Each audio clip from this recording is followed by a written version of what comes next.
Sudah, udah Udah. sebentar. Bentar. Nah, udah mulai. Bismillahirrahmanirrahim. Assalamualaikum warahmatullahi wabarakatuh. Di sini kami akan mempresentasikan tentang analisis etika, profesi, dan penegakan hukum terhadap kasus infringement of privacy di Indonesia.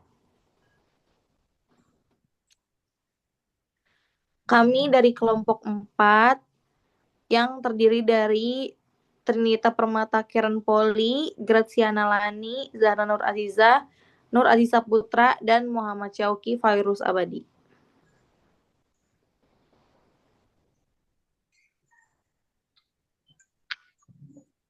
Di sini saya akan menjelaskan tentang latar belakang.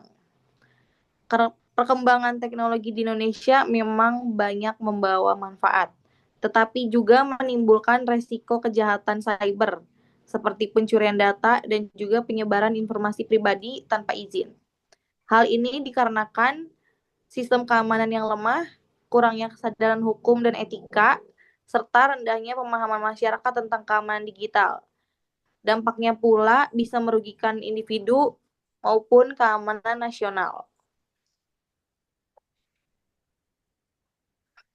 Selanjutnya ada metode penelitian.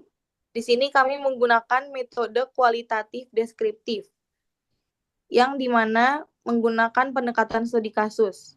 Data dapat diperoleh melalui studi literatur, dokumen hukum, berita resmi, dan analisis putusan pengadilan terkait studi kasus pelanggaran privasi di Indonesia. Selanjutnya akan dibacakan oleh teman saya, Ajis. Ya, tujuan pembelajaran kita pada kali ini adalah untuk memahami dan mengkaji apa sih yang perlu dikaji.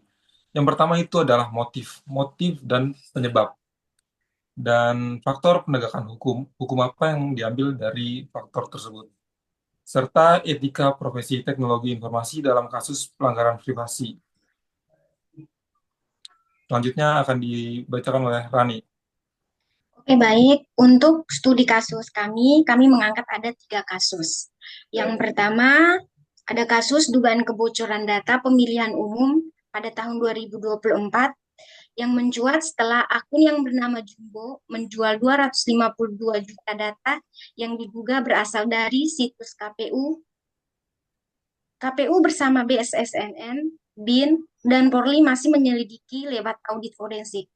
Kasus ini belum selesai secara hukum dan menimbulkan kekhawatiran publik terhadap lemahnya keamanan cyber KPU. Oke, untuk studi kasus yang pertama, ada kebocoran data DPT atau daftar pemilihan tetap pemilu tahun 2024. Motif dari kasus ini yaitu penyalahgunaan data untuk keuntungan politik dan ekonomi. Dan penyebab dari kasus ini yaitu lemahnya sistem keamanan yang tidak ada inskripsi data yang memadai. Dan relevansi dari kasus ini itu menunjukkan kerentanan data publik dan penggunaan data pemilih.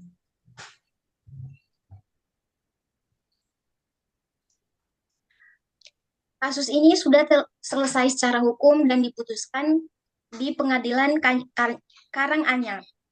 Terdakwa inisial HI dalam putusan Pengadilan Karanganyar nomor 5 PD Sus garing 2023 garing Pengadilan Karanganyar terbukti memasukkan identitas pejabat polisi untuk menipu korban demi keuntungan pribadi. Ia dinyatakan melanggar pasal 66 J0, pasal 66 Undang-Undang PDP, dan dijatuhi hukuman 4 tahun penjara serta denda 1 miliar. Oke, untuk studi kasus yang kedua, yaitu kasus pelanggaran data pribadi yang diputuskan pengadilan. Studi kasus ini, itu kasusnya adalah akses internal perusahaan digunakan untuk penipuan dan penyalahgunaan data. Pelaku melanggar Undang-Undang PDP atau Undang-Undang Perlindungan Data Pribadi. Motif dari studi kasus kedua ini yaitu untuk keuntungan finansial pribadi. Dan relevansi dari kasus kedua ini adalah cerminan pelanggaran etika profesi dan perlunya pengawasan ketat. Oke, untuk kasus ini sendiri adalah kasus perekaman dan ancaman penyebaran gambar bermuatan seksual oleh terdakwa pada persetujuan korban. Tuntutan pasal 45 ayat 1 nomor ayat 1 pasal 27 ayat 1 Undang-Undang ITE hukuman 2 tahun penjara dan mendapat denda senilai 100 juta karena tindakan tersebut melanggar privasi dan bermuatan pornografi. Selanjutnya akan dijelaskan oleh teman saya, Sauki. Ya, selanjutnya studi kasus ketiga, yaitu yang terakhir, tentang penyebaran konten pribadi tanpa izin. Untuk motifnya, penyeludupan data dan konten pribadi untuk keuntungan sendiri atau yang lain.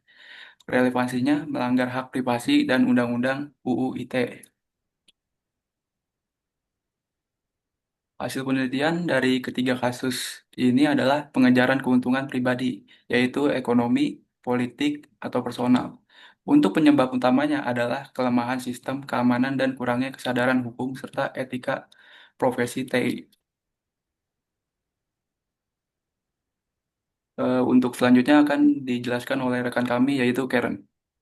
Jadi bagian kesimpulan ini ditarik dari 3 kasus sebelumnya yang sudah dibahas. Nah, kasus pelanggaran privasi di Indonesia menunjukkan perlunya peningkatan sistem keamanan data, literasi digital, dan penerapan hukum yang efektif.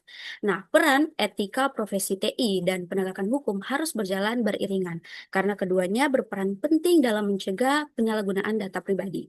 Penguatan kesadaran etika, tanggung jawab profesional, serta perlindungan hukum yang tegas menjadi kunci untuk menjaga keamanan dan privasi di era digital. Sekian dari presentasi kami pada hari ini. Kami ucapkan terima kasih.